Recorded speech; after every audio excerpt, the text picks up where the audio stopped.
Pessoal, boa noite. Meu nome é Poliana, eu sou professora de doenças infecciosas na UESC e, a pedido da Raquel, eu vim falar aqui para vocês sobre sinomose, que é um tema que está assombrando aí os veterinários e a gente está tendo muitos casos de sinomose. Então, o pessoal pediu que fizesse esse vídeo, né, para tentar tirar algumas dúvidas e eu vou tentar fazer isso. Eu tentei fazer uma transmissão ao vivo, mas por incompatibilidade de um aplicativo, né, eu não consegui fazer a transmissão. Então, eu estou gravando vídeo, vou colocar aqui no YouTube e vou pedir para que vocês coloquem as perguntas embaixo do vídeo e no YouTube mesmo, e eu posso responder por áudio no WhatsApp, ou a gente vê uma outra maneira de abrir essa discussão e tá respondendo as perguntas, na medida do que for possível, porque eu tô já há 4 anos trabalhando com esses casos de sinomose, porém tem muita coisa ainda, muita coisa para discutir, muita coisa para aprender. A gente fez uma pesquisa onde a gente avaliou o tratamento e tem algumas coisas para passar para vocês, certo? Então, eu vou começar falando um pouquinho da doença, sobre a sinomose. Então, a sinomose, ela é causada por um paramyxovírus. Esse vírus... Peraí só um pouquinho, gente. Esse vírus, ele é do gênero Morbillivirus e ele é um vírus envelopado e é um vírus muito sensível ao ambiente, assim como a maioria dos vírus envelopados. Passando aqui, que eu tô com o material aqui, não tem como compartilhar a tela, né? Seria legal estar compartilhando a tela para vocês estarem acompanhando aqui. Ele é um vírus que ele forma sincícios, né? Esses sincícios são inclusões que a gente tem na célula e a gente tem esses sincícios no sistema respiratório, a gente tem sincício no sistema neurológico, né? Então ele forma sincícios em vários tecidos, em várias células, aonde ele se encontra. E esse sincício, ele aumenta, né, a patogenicidade e a maneira também como o vírus se comporta. Então nós podemos ter inclusões em leucócito, inclusões em epitélio bronquiolar, inclusões em cérebro, né? Em relação à doença, acho que não precisa ficar comentando muito aqui, mas todo mundo sabe a importância da doença, né? É uma das doenças multissistêmicas mais importantes e tem uma boa taxa de mortalidade. As famílias de animais susceptíveis que a gente tem hoje, nós temos canídeos, mustelídeos, procionídeos, urcídeos, viverídeos, herpestídeos, felídeos e alurídeos, né? Então aqui não tenho como compartilhar aqui com vocês a foto, mas antigamente a gente tinha somente 4 ou 5 famílias susceptíveis. Hoje a gente tem mais algumas famílias que entraram nesse rol. E o que chamou muita atenção são os felídeos, os grandes felídeos, né? Tem já trabalhos já em tigres, na Ásia. Então, tem até alguns artigos com as publicações mais recentes, que são importantes, que eu posso estar disponibilizando para vocês aqui no final do vídeo. Deixa eu passar aqui. Uma coisa que é importante falar é em relação à vacina. A vacina ela foi desenvolvida na década de 50 e desde então não teve nenhuma alteração na vacina. Há 60 anos que a vacina é a mesma vacina, né?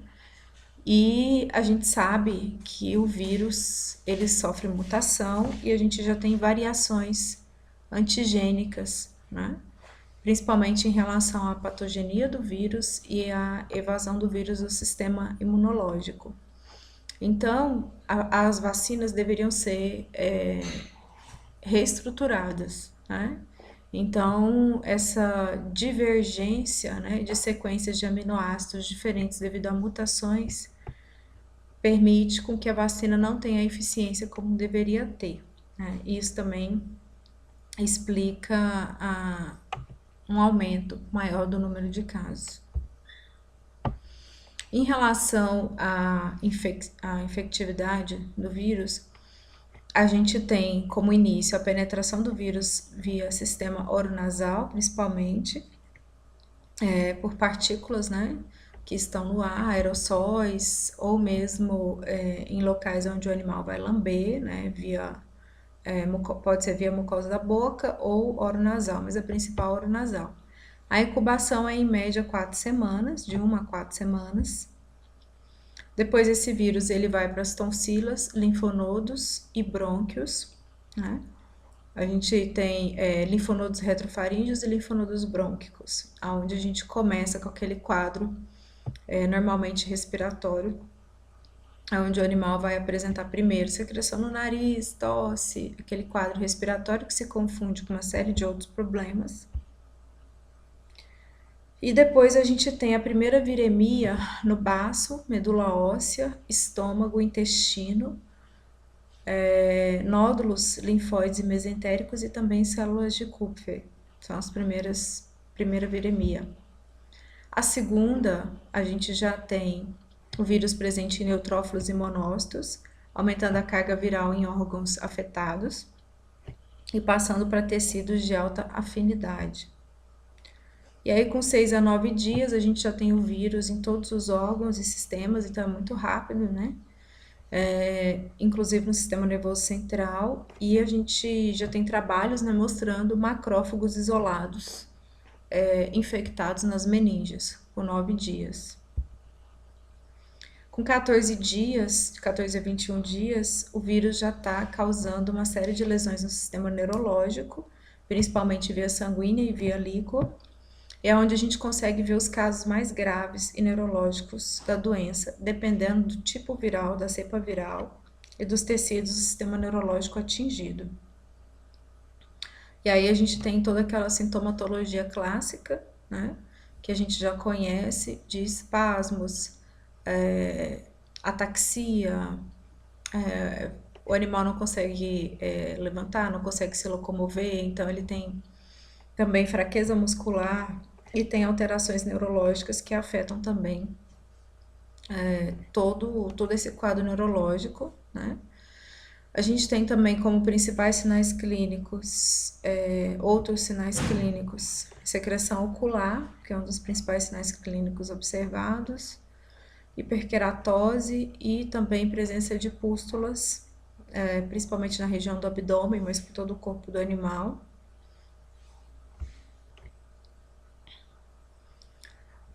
Em relação ao quadro respiratório, tosse, secreção no nariz, que eu já comentei também, pode ser observado em alguns animais diarreia e gastrite, mas não é tão comum. E então começam-se os sinais neurológicos com espasmos, ataxia, diversas dificuldades de locomoção, membros anteriores e posteriores. Outros sinais que também podem ser observados, convulsão,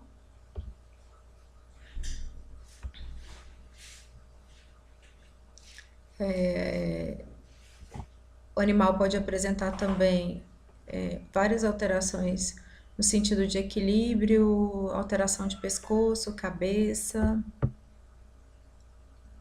gritos noturnos, aumento da salivação, cialorreia,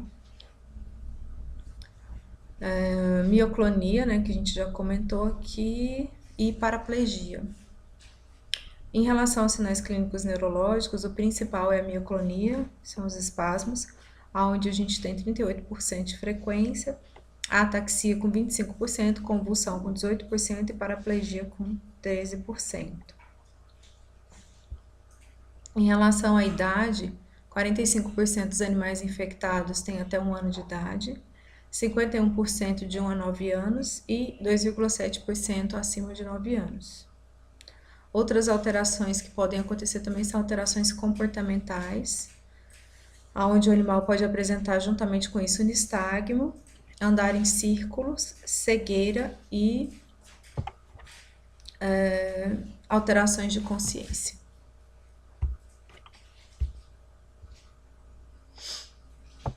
Em relação à encefalite, né, a gente pode ter um quadro de encefalite aguda, onde a gente pode ter lesões na substância cinzenta e na substância branca.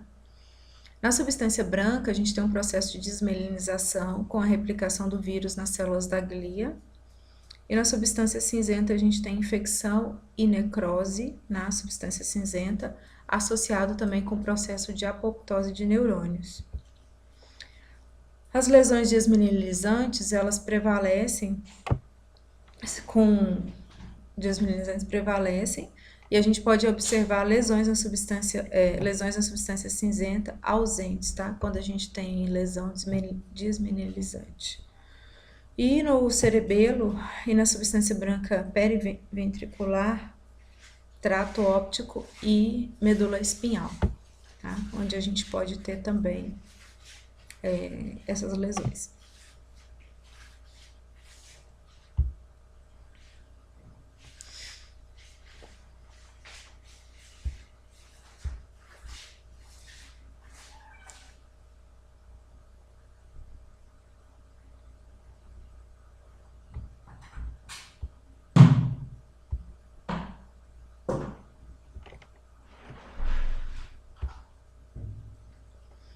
Em relação ao diagnóstico, ao quadro hematológico, não existe nenhum quadro hematológico específico, mas desconfia-se muito, e o que eu tenho observado, né, nesse experimento, nesse projeto de extensão e de pesquisa que a gente tem realizado, que 99% dos animais apresentam linfopenia.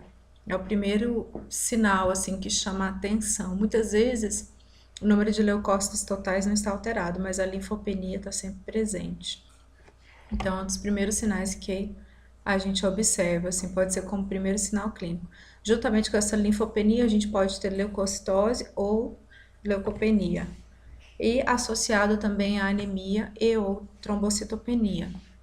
Tá? Essa diminuição de plaquetas associada com a leucocitose leva muitas vezes ao diagnóstico errôneo de erliquiose. Então, a gente tem muita gente tratando sinomose como erliquiose devido a essas alterações hematológicas. Outro sinal clínico que pode ser observado é uma hiperglobulinemia, principalmente em pacientes que estão imunocomprometidos.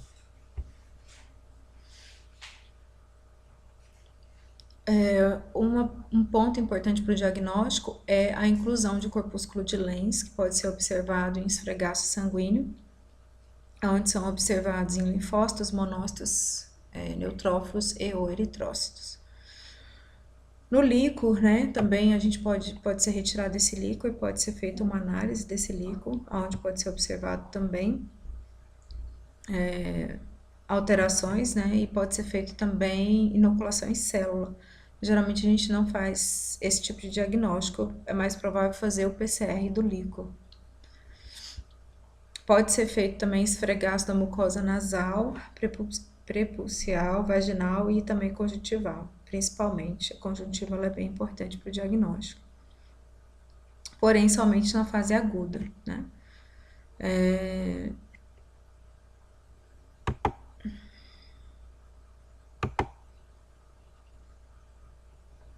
A inoculação em célula, a gente observa um efeito citopático, que é positivo para o vírus, indicando que o vírus está presente.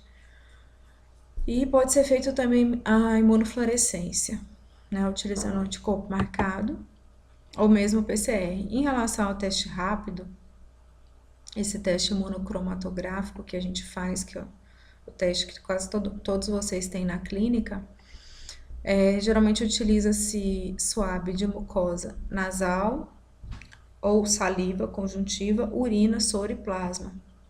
Só que já tem vários trabalhos mostrando que na fase neurológica esses testes dão negativo. Então, o animal, quando ele está na fase neurológica, a chance pode dar negativo, né? A chance de dar negativo, ela é alta. Depois eu vou disponibilizar um trabalho para vocês que mostra quando é o que melhor usar, né? Que eu devo usar. Se eu devo usar suave de conjuntiva, de saliva, de urina, o que utilizar.